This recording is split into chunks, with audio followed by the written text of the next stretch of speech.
حي على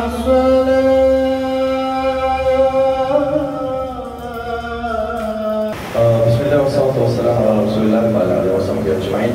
السلام عليكم ورحمة الله وبركاته. Okay, first Jumaa. So, unang Jumaa natin. Hindi ka na nagbablog eh. Ay, kailangan ng magandang quality camera. Ano lang, Bakit? Simple. So, kala ko, babiyahe pa tayo. Tulad ng masjid dati, yung pinagsasalahan dun sa malayo. Sa tropical. So, pero meron na din daw dito. Inshallah, makabol pa tayo. Mas papasok tayo dito sa loob. Okay. Narinig mo nga. Inshallah, meron na pala dito sa amin.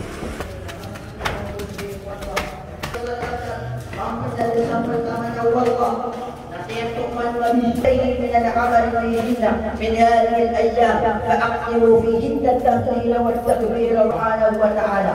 Mana tanto niyan asaslaan. Tanto sa kaniyan asaslaan ay pagkusang siya na ipusang masiko ko atulog siya na iparita ko to wallah. Tuwa ko bi. Ang mga ibudaiyan. Siko mga ibudaiyan. Siko mga kaganang siko mga ibudaiyan. Dapat yung anong pulutos mga tao. Layan ibulan dia kapag aliskasan ibulan yung kakriwa kapag aliskasan yung kanilang kapag-iwag-wasan.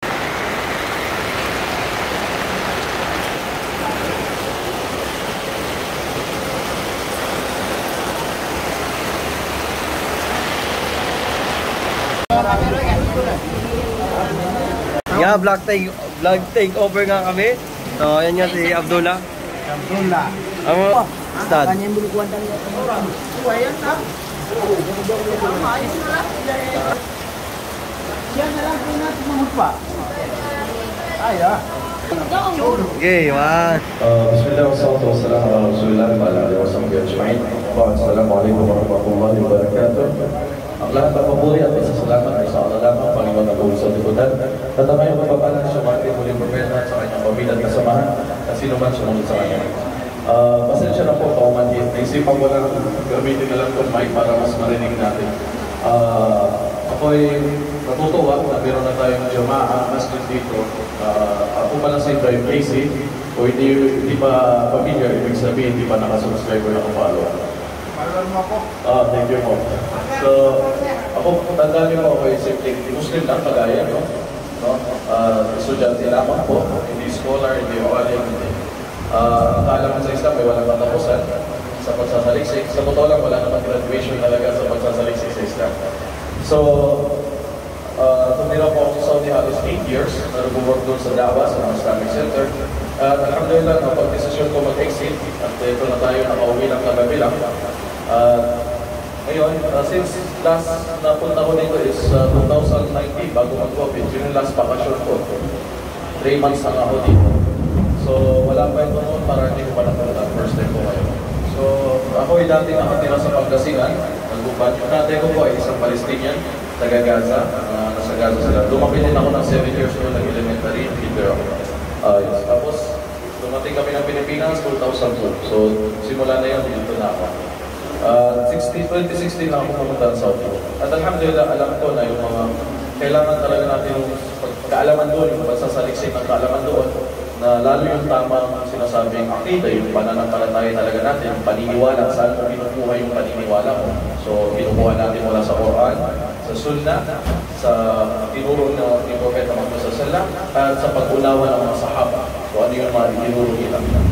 So, masaya po ako na meron na tayong Jumaa dito. Alhamdulillah, hindi na kailangan pumunta doon malayo, masala lang, mga sambayan. So, dati po ako sa Dagupan, lumaki din ako sa area ng mga Maranao. So, medyo familiar na din ako sa kultura. Similar lang ng mga Palestinian na kultura din. So, pati ugali pati pagsasalita natin parang galit kahit hindi naman. So, yung lang po, ako po ay simpleng tao lamang, simpleng Muslim. Huwag kayo mag-expect masyado, inshallah. May ustad kayo dito, may chef kayo dito sa sarili, may imam kayo, may president kayo. So, hindi na nakahulagan, may dumating na bagong leader, hindi po gano'n. Inshallah, respeto natin kung sino po yung namumuno sa atin. At na may pagtulong-tulungan natin, pagduaan natin na magkaroon tayo ng magandang community ng mga Muslims dito. At naway dumami pa ang mga Muslims dito. Lagi tayo mag-isip about sa da'wah. Ano may aambag natin sa Islam? Ano may tulong natin? No? Ang mga sahaba, sinakripisyo na yung buhay nila para sa Islam. No? Mabot sila ng iba-ibang bansa. No? para lang ipalaganap yung Islam sa mga tao. So tayo dito, di ba na kailangan mag-travel, may mga hindi Muslim mo sa labas na po. So inshallah, makapag-print tayo ng mga papel, mga pamphlets, mga Islamic books, ilagay natin sa ating tindahan, with may mga di ba, bigyan lang natin. Yung papakita pa lang ang kabutihan ugali sa customer mo. Hindi mo alam baka yun ang dahilan ng Muslim siya, di ba? Pag nag-Muslim siya, sa bawat sambayan niya, ayuno niya, saum niya, ay reward pa doon. So, saglit na mabuhay dito sa mundo na walang sure na kahit matanda o bata, minsan mas nauuna pa yung bata-bata, di ba?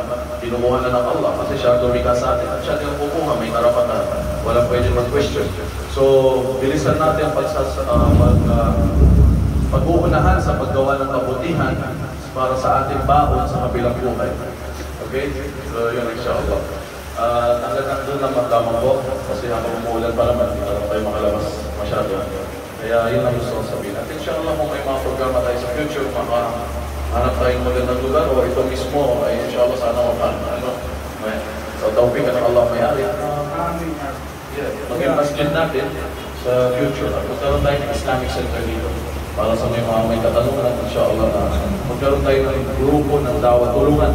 Sino ba nang nagtutulong po hindi tayo dito kapatid? Walang tribo, walang Marona, walang Rasul, walang Palestino, walang Arabo, walang alien, walang, di ba? Basta Muslim, magkakapatid tayo lahat. At ang lagpas ang higit lang sa paningin ng Allah ay yung may takwa, yung may takot sa Kanya. At yung may mga kaalaman sa Islam. So pagbutingin natin magsasaliksik ng kaalaman sa Islam, lalo ako sa akida, inshallah. Yes, Dad. Pwede pagkatapos ng magsimba ng Magari, hindi makikita ng tutuloy. Mababagas, pero hindi na tayo. Inshallah, yung request nyo ako, bago, tatry ko kahit isang beses kada buwan pag hindi na ako busy. Kasi sa ngayon, kung punta pa ako Pangasinan, kunin ko muna yung mga ibang anak ko doon. Inshallah, titira na ako kasama. At masaya akong makakita kayo at makasama kayo. Inshallah. Baka pwede ka sa ilil na ha? Tira.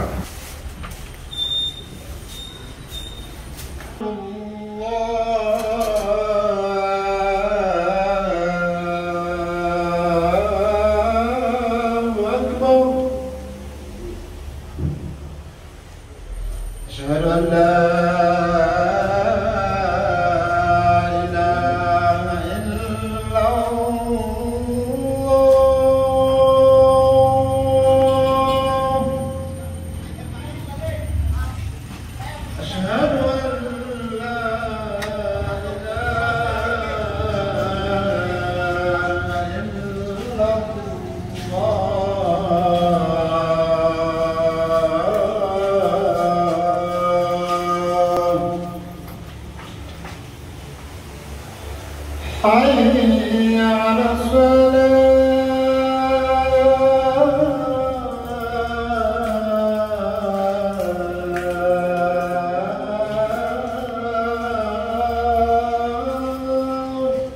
This masjid is for rent. It's not yet paid. It's only for rent monthly. 7,000 a month. 2 units. Inshallah, ito yung palengke ng Pilipinas. Ito yung namimiss ko, yung crowded, yung kahit masikip. Pero sa Saudi malawak, walang katao-tao. Nakatira kami sa parang Makati. Mas maganda sa sa amin. Sa atin. Probinsya. Ang mga palengke dito, baboy na ikita mo. Doon, may marang. Sabi. Alhamdulillah, this is my first Jum'ah. And I stayed until Asr, 3:30. And listen for many stories about the masjid.